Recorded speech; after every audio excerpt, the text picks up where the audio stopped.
And hello, Uli. Good to see you again, and thank you so much for joining me today. Likewise, thanks for having me. Yeah, absolutely. For the people who may not know who you are and what we're talking about today, can you please tell us a little bit about yourself? Absolutely. So, hi, I'm Uli Quasebarth. I'm the co-founder and CEO of Cosmic Stag Games, and we're currently working a little game that we're calling "Cat Me If You Can." Perfect. The title's great. Obviously, like immediately, it's brilliant. But Thank you. also, yeah, it's a fun little game that again I met you back at Gamescom last year in Cologne, and that was my first sighting of the game. I hadn't come across it before, but yeah, seeing that sign and everything like that immediately caught my eye, and I had to come over and introduce myself and check it out. And yeah, obviously we hit it off from there, which was great. Um, Absolutely. but the great thing, of course, is that you've recently announced one that the game is releasing later this year in the summer, uh, Mhm. but also that you've dropped a new demo for the game, and you were kind enough to give me early access to that. And obviously it was quite a lot of change since I got my hands on with it back at Gamescom, which is really cool to see, and we'll get into all of that. But yeah, I wanted to obviously thank you again for letting me get hands on with it, and yeah, Our pleasure. thank you. Yeah, yeah, and we'll get into some questions here. So yeah, I think first and foremost, as people like to know, is what was it that made you want to make a hidden object game?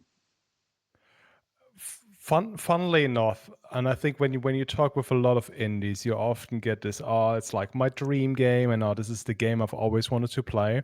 We've actually looked at this from quite a different approach. And don't get me wrong, I love those games, but when we started this company and when we were really looking at like, okay, what it is we should do, this was not on our radar to begin with at all. We've Mhm. actually done quite some extensive market research to really just analyze and see like what is working right now, what is trending, and what might still work in 2 years time when we release the game, since we started development or this research phase in like July 24, I believe it was.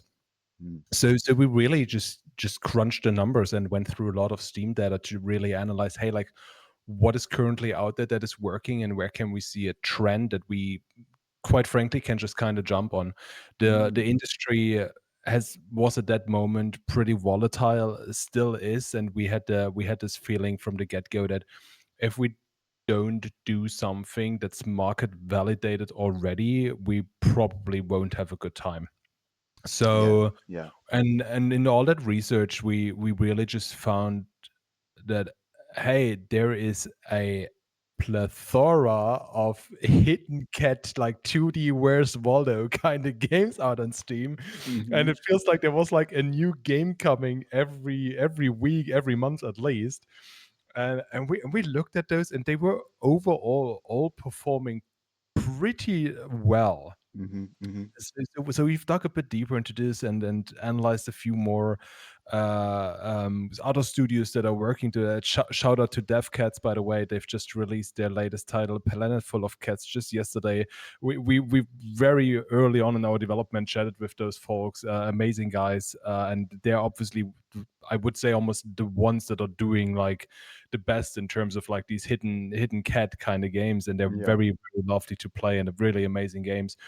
So we just saw this, and we saw that like they've been doing well for themselves from what we can see from the outside anyway, right? We saw Hmm. this trend progress, and then we're like, all right, that's pretty neat. We love cats. I used to grow up with like 3 cats. I loved the Dev Cats games already. The whole hidden object realm was really fun. It's also something my girlfriend loved to play a lot.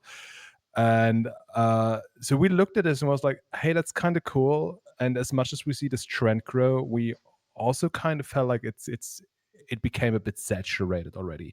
So there was still like this increase in like more and more players with every game that came out of those, but it also felt like just another 2D hidden cat game right now would Hmm. would, would not be the right thing, right? There were so many players already doing that.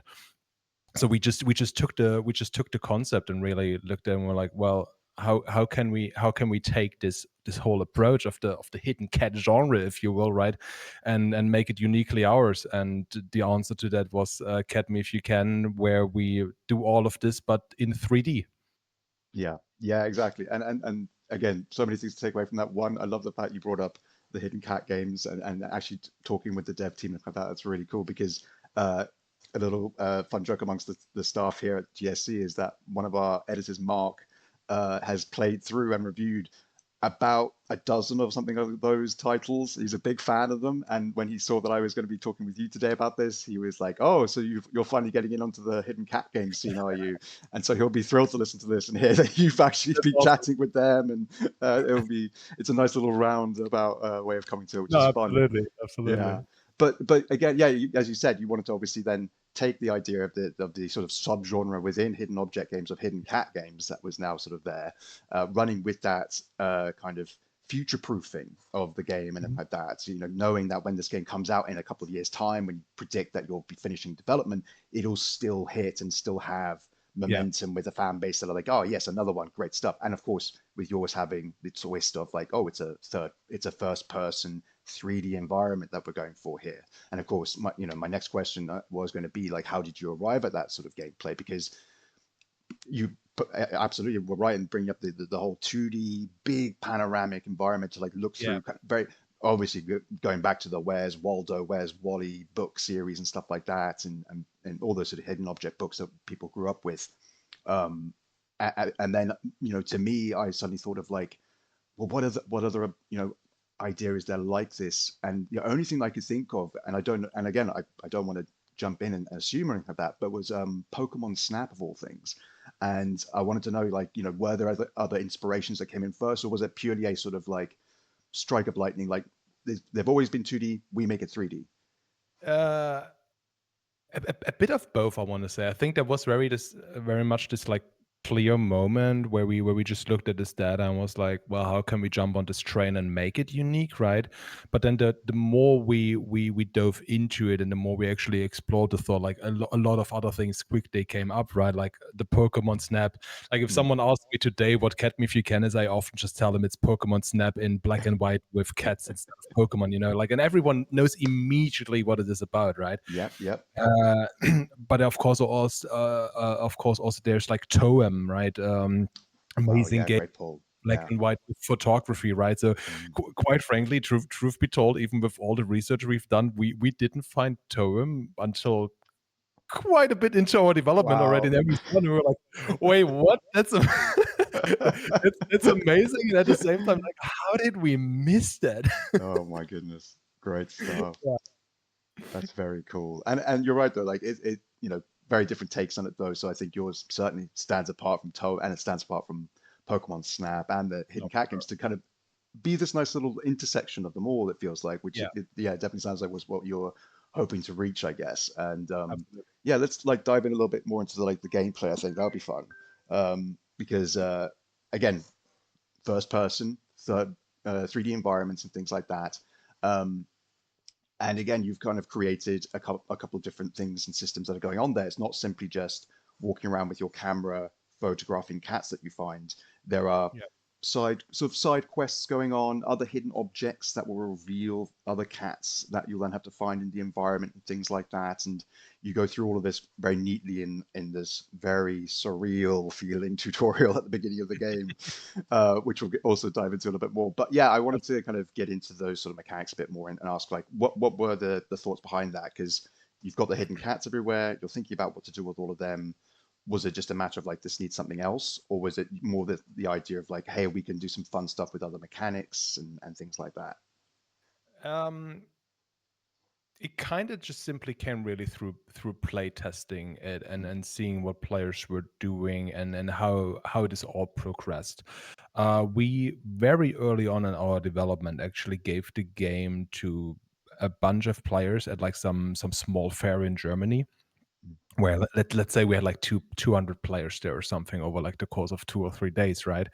And at that time we were like 4 or 5 months into development, and it was very bare bone, like this really small level that we cranked out and just had the players like, here's 20 cats in this world. You have a camera, go find them, and that was really it at this moment. It's just like let's get some validation in there if this even works, if this is something someone wants to play at all, right? And the more mhm, we went through this and the more we saw players see the game, we realized, well, something's missing, right? Like it's okay to have this kind of like the bare bones, but something was lacking somehow, right? And Mm, I mentioned earlier we actually talked with the DevCats folks a bit, and they actually told us like that their recipe to their success is what they believe is their storytelling actually that they have in the game, right? That it's not mm, just about like clicking cats in a 2D image, but that there's more to it, that there's development in the world, that there's a story to it, and that very much made sense to us, right? mhm, So we looked at this for quite a while, and we've gone through quite some iterations with how we wanted this to look and or work. But yeah, basically just ended up in this. Okay, let's throw some extra like let's call it story quests right into this world. Something that we in the studio like a lot is what we're calling subliminal storytelling. So we mm, do a lot of things where we don't necessarily tell the player directly, hey, this is what's going on, or this is what's happening here, or this is the story, right? Like you've played through the tutorial right now, this plays a big role into that. I'll get to this a bit later as well again. um mm, mm, but we've looked at this and we're like, well, we have these gorgeous environments. Like shout out to our level designer and environment artist. This guy is good, doing God's work, and mhm, we honestly we can't wait to show you all the other worlds that he specifically is building right now. There's so much cool stuff to come, and so we looked at these worlds and we're like, well, a lot of them do tell a story, and with a lot of them, and now if you're looking at the demo level, right, you have like always this theme, this setting, and you can just kind of make this even more alive by having this feeling of like someone's living there, right? Like in mm, in our case, the cats that are living there, but that have jobs there, right? That have a personification that like mm, just taking something out of something that will come in the future. Or we have this like Japanese Tokyo inspired level that will be in one of the future updates, or rather on the full release, right, where we have like a Japanese businessman and then have a quest around this, and then all these kind of things, right? So it just makes it a bit more lively. And yeah, this was basically our answer to, hey, how do we give it more than just running around and photographing cats, but mm, actually also rewarding the player for having a keen and observant eye, right? Not just looking for cats, but also for a few other things, so it doesn't become too stale, and be rewarded by doing that, by actually all of a sudden having more cats. And if I may say so myself, having quite fun cats on top mm. to find them. Yeah.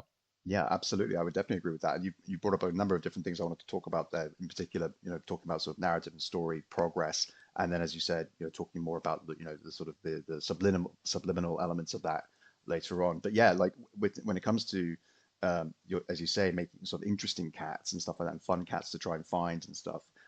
I really enjoyed the variety and the challenge of finding them, because there were certainly ones that were like, oh yeah, it's out there kind of in the open. It's climbing up onto a table. It's like it's pretty hard to miss that one, unless you didn't decide to look at the table.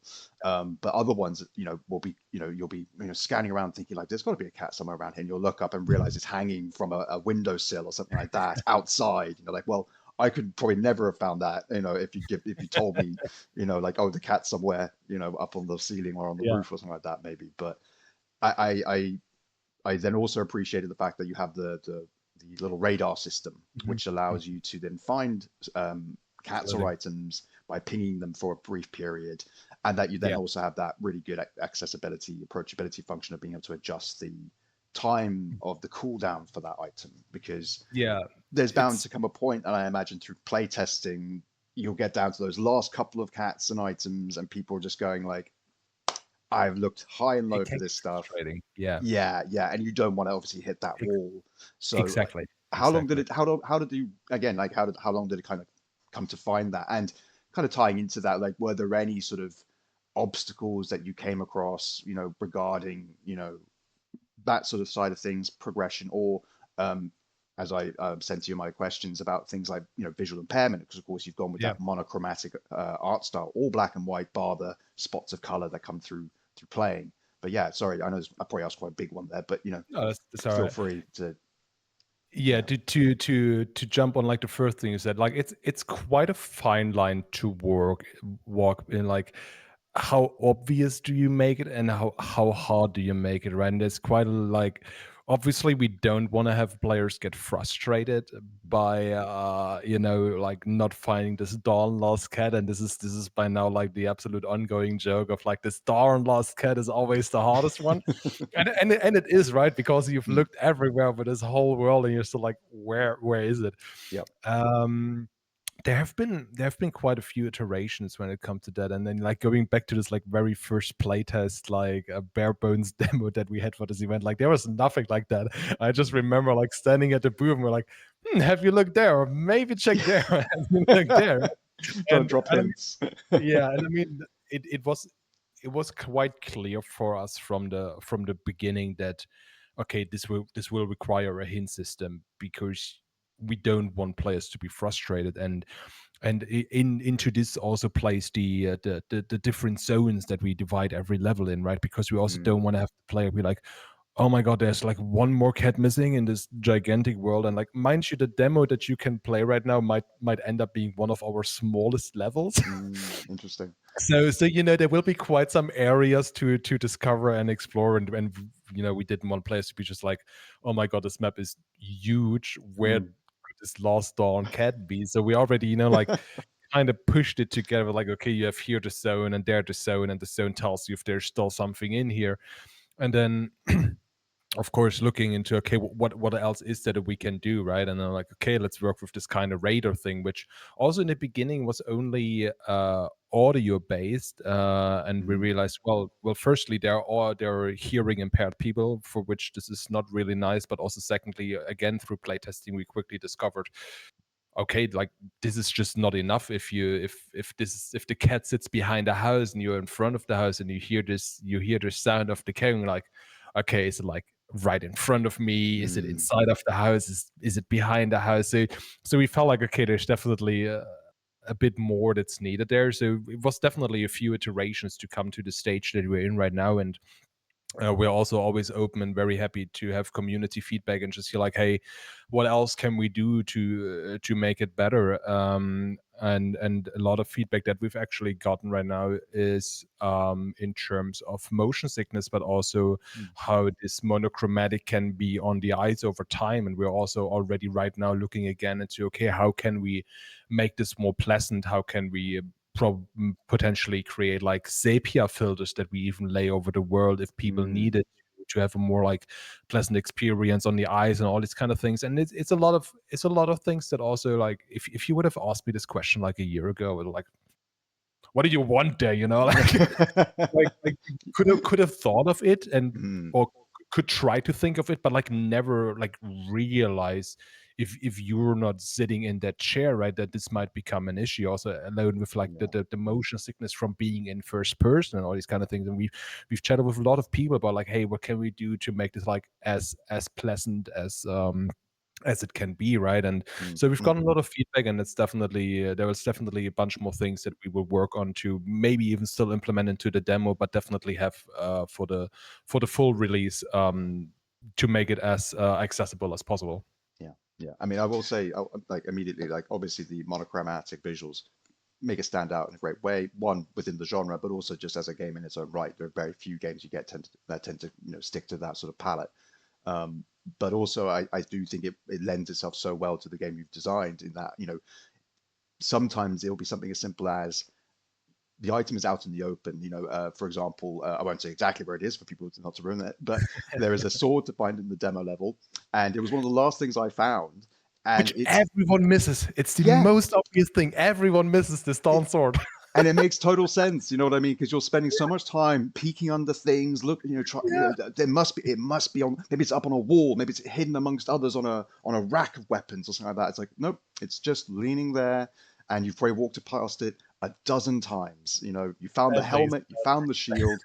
It's just that darn sword to find, but it's perfect. It's really good for that because it's not like you've done anything to try and actually obscure it. You've just laid it in a natural place, natural lighting, all the rest of it. So it's just like, hey, this is where it is. And there's one of the cats as well was very much the same. A pale colored cat sitting amongst leaves where the light was hitting it in such a way which meant that it didn't really stand out as much as it would have done if it maybe was in the shade somewhere. And thus it was like, sometimes it really is that. It's your mind kind of your eyes playing tricks on you, and it works.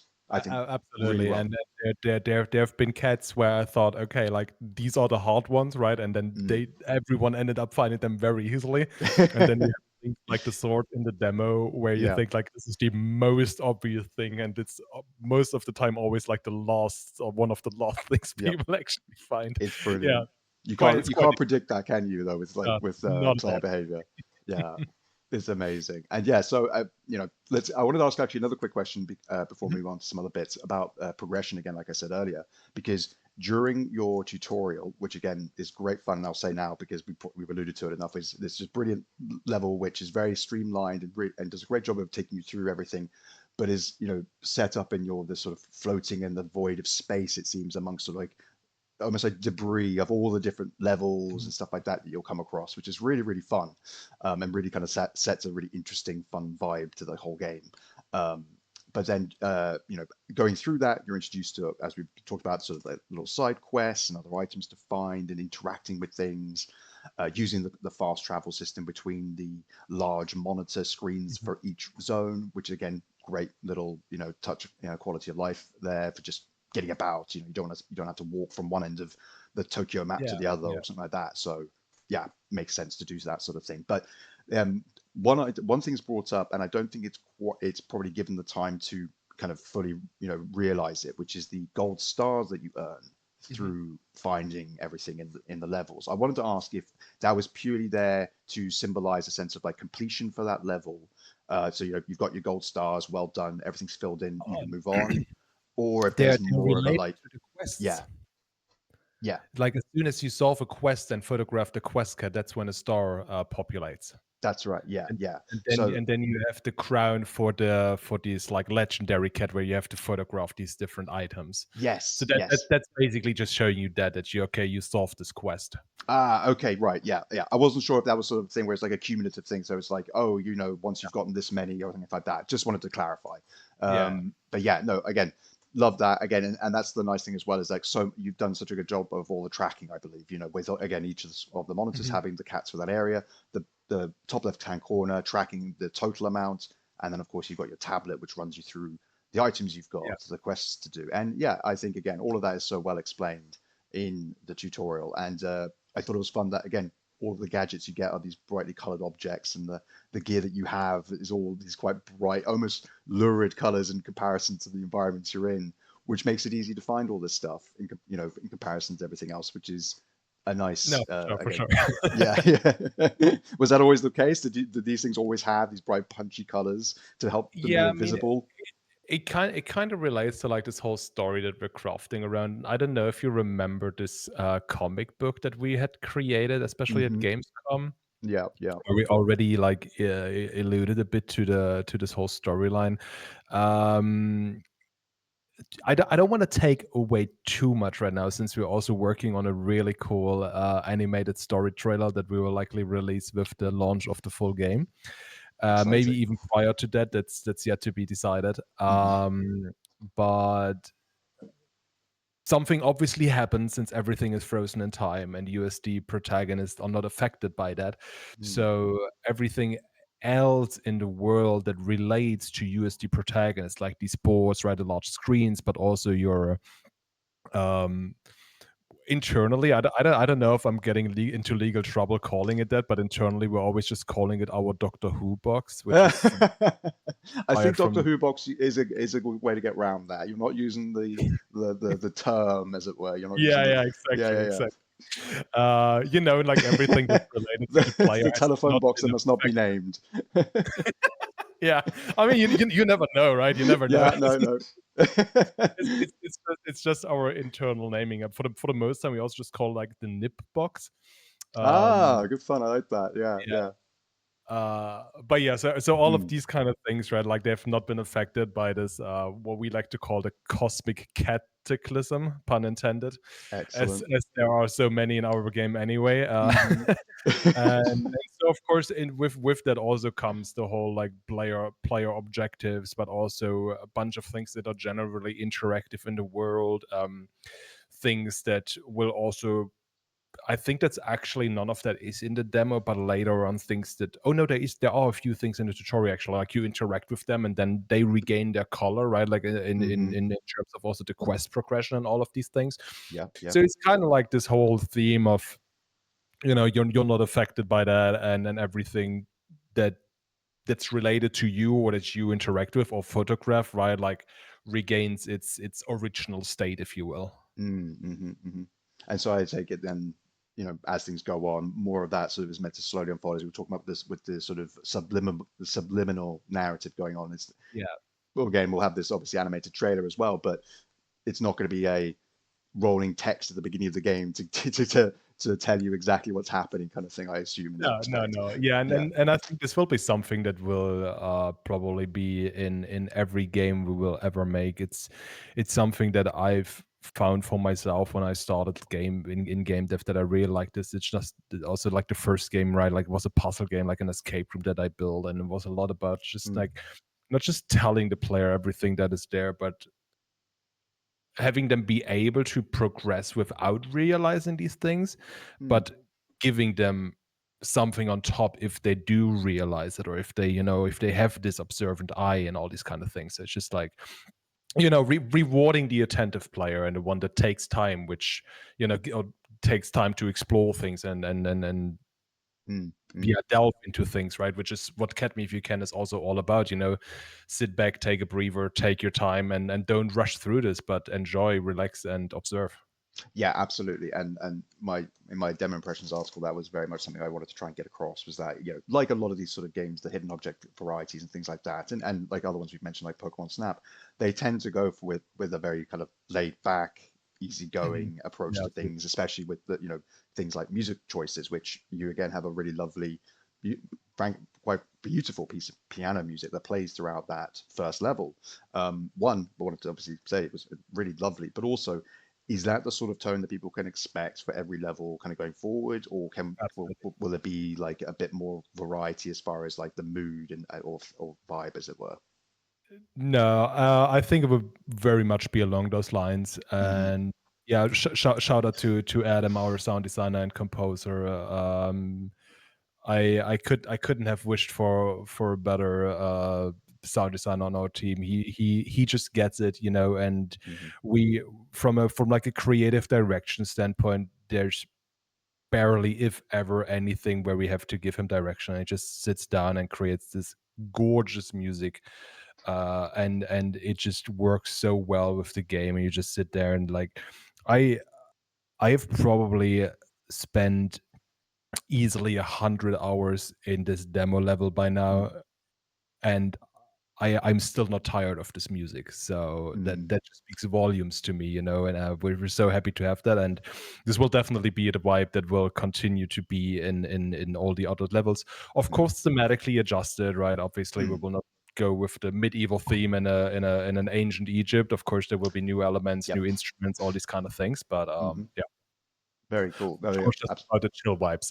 Yeah, more chill vibes, just in different, as you say, like tone, yeah, Yeah. different instruments and things like that, which would be fun.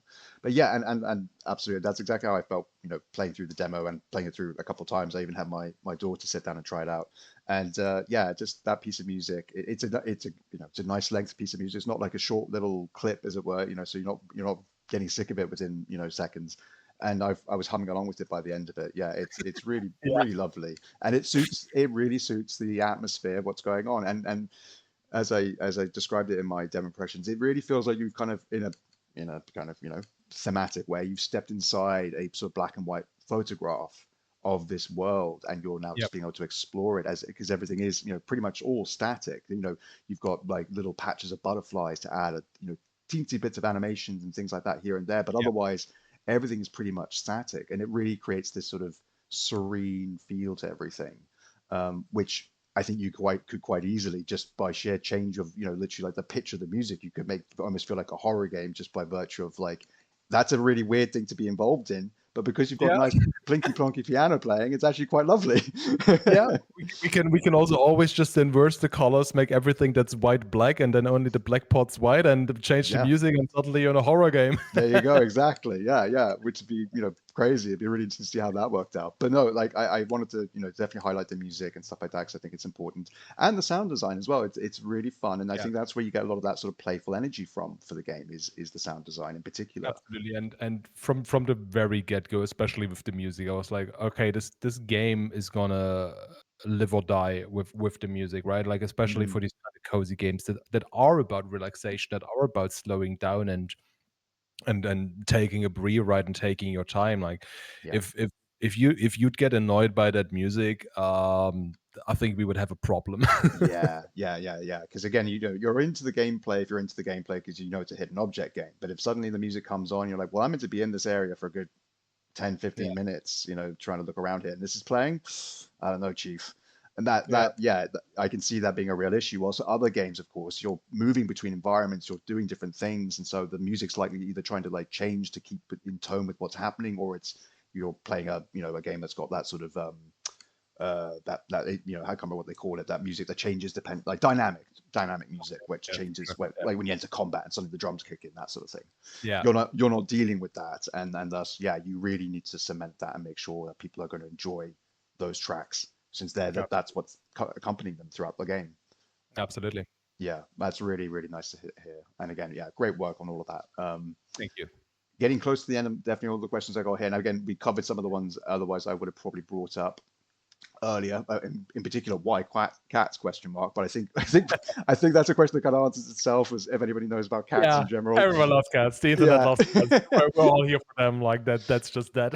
exactly. But I But thought what. Sorry, oh, go sorry. on. Go ahead. All I was going to ask was when it came to the cats in particular, obviously they're all named as well, which is very sweet.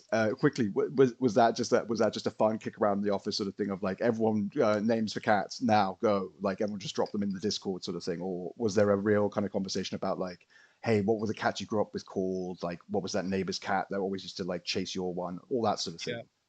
So for the demo right now, it's pretty random. Mm, It was just all right. Like let's take a list of like was it 32 names and then just throw it in there, right? Like with yeah. cat fitting names. For the future and especially the full release, and it's also something we have planned with our community in a while, is we actually want to include a lot of families cats, friends cats, Mm, community cats, right? Like immortalize their cats into the game. We literally just today got such a heartwarming message on our community Discord from a player that just played the demo, and they reached out, like signed with all the names of their family, and that they had this cat and described this cat and sent 2 pictures, and I'm like, if you could put it in the game, that would be so mm, amazing. It would mean so much to us, right? And this is so heartfelt, and you're seeing yeah. like, oh my god, like you're gonna make me tear up, and Yeah. then and also with that, like it's somewhat so rewarding creating a Mm, game for also just such a wholesome community, right? Like, yeah. and then it's not. I also don't want to put this out in any wrong way now, right? But it's not like you have the hardcore like Call of Duty gamers that are like hunting every bug and then going to talk bad things about you as a developer if something doesn't work or anything, right? But Yeah. no, you have like this bunch of really wholesome people that are just there for it and enjoying it. And but yeah, sorry, drifting off, coming back to your original question. So we will have a bunch of, let's call it real life cats Mm. in the game later on, and hopefully a bunch of the lovely cats from the community to have them immortalized in the game and be there for them to view forever. That's brilliant. I think, yeah, what a wonderful vehicle to do something like that with. Yeah, I think that's really special because again, animals, especially if they're representing pets and stuff like that in video games, are a big Yeah, deal for a lot of people. I think a number of us would probably grow up with memories of things like the dog in Fable and things like that. You know what I mean? yeah, Everyone's got a thing where the horse from the Shadow of Colossus, or everyone's had a moment where they've related to an animal in a really really strong like kind of emotional way, and we do that with our own pets, and we humanize animals all the time, and thus absolutely. yeah, I think that's really special, and again I definitely applaud you and the team for doing something like that. That's really lovely. Thank you. um, um, let's see. Last but not least, oh, you know what? I would be remiss if I didn't obviously mention your mascot, of course. He's Uh, sitting right there. With which way do I need to turn? there he There is. he is. Yes. Yep. A charming, charming young man there, who, of That he is. course, I believe features in every like map you'll visit, and again, Yes. it's like a hidden like hat amongst all of them, which is great Yeah, fun. yeah. It I was love that. it came out of such a silly thing, really. This was just something very early on in our development, where our art director, he just like modeled the first cats just to play around with, right? And this little guy back there was like one of the very first things that we had, and we looked at it and we're like, oh my god, that thing is amazing. Yeah. And then we kind of just rolled with it. We didn't even have it in Mm, the game or anything, or even in the first playtest to begin with.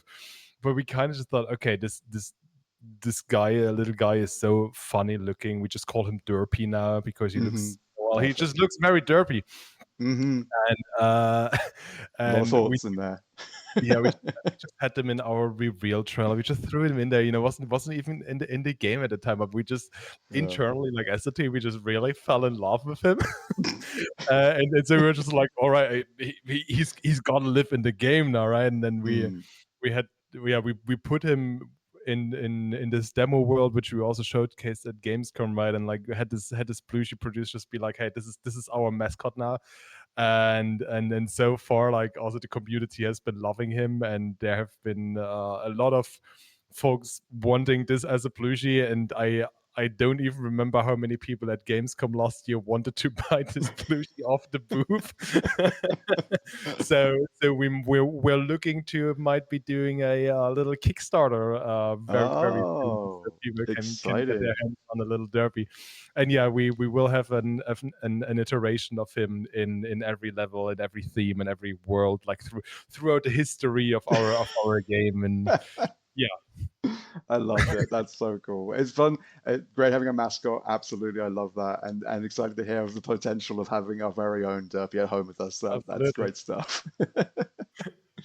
Oh no, Yuli, I mean, thank you so much. I think that really kind of covers almost everything I wanted to ask you, in particular about my time with the demo and stuff like that. Again, I really hope people go and check it out. It's a lot of fun. I already had a great time with it with you at Gamescom, but already seeing the difference in the 8 months or so that's happened between now and then with what you've got here as a demo, like I'm very excited to see what comes with the summer release, of course. Thank you so Um, much. no, not at all. Again, the game is slated for PC, Switch, and Xbox, PlayStation. Am I correct? Xbox, not PlayStation. Xbox, apologies, not PlayStation. So that would obviously be my follow-up question then, of course, is like, is there any plan for a PlayStation release, maybe post the original release or anything like that? Not as of yet. Not as yet. It's, Okay. it's something we need to analyze for the future. There's even considerations of doing a mobile port down the line for this. Oh, Um, ideas are plenty. If they're being mm. executed on, is a whole nother question. Of course, and again, being a first-person hidden object game, I can imagine the idea of potentially like a VR thing if there was ever that pitched around the office. Even then, Yeah, if the money comes to support of course. future developments and all these endeavors, absolutely. Yeah, yeah, absolutely. Yeah, ideas are lovely and all that, but yeah. Once you've Yeah, actually got the money behind it, then it can actually happen. But no, thank you so much, Julia. I think honestly that is absolutely everything that I wanted to talk to you about today with Catme if you can. Uh, thank Thank you. you again so much for letting me test out the demo early, and of course for sitting with me today and chatting. Is there anything else you'd like to mention or shout out before I end this recording? Go play the demo during Hidden Object Fest right now. Game is coming in summer this year. Have fun with it. Absolutely, I know I will. Thank you again, Julia. I really appreciate it. Thank you so much.